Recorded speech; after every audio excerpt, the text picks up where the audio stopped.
再来看国民党跟民众党昨头一届政党协商，也毋过针对总统遴选的选选方式，嘛是个还未决定。侯友宜是希望讲要见面来协调遴选，就爱愈紧愈好。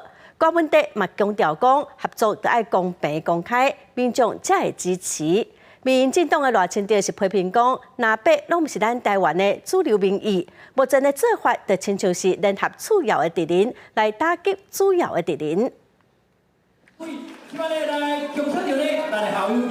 头城花火接近将200周年庆典，民众党的郭文德甲国民党的侯友宜两人共场出现。就伫前一天，南北第一遍的政党协商达成4点共识，但是对于总统的连选选选的方式是还未出来。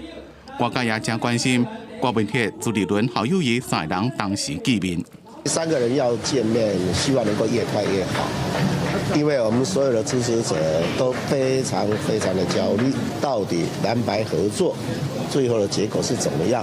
我们要很清楚的给我们的支持者一个交代。如果没有一个公开透明的比赛规则，要诉诸那种密室协商混账政治，我们不可以为了一时的利益失去这个党，你知道，或者说这个政治团体长期的信用。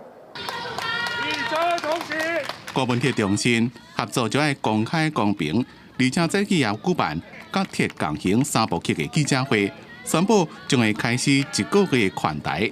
徛起哩新闻秀进行街头演讲，也要找一班接近华贵监票员进行监票的计划。因为民进党的赖清德是就南北合的旗队批评南北不是台湾的主流民意。蓝白之所以谈和，是因为不管蓝或者是白，都不是台湾的主流民意。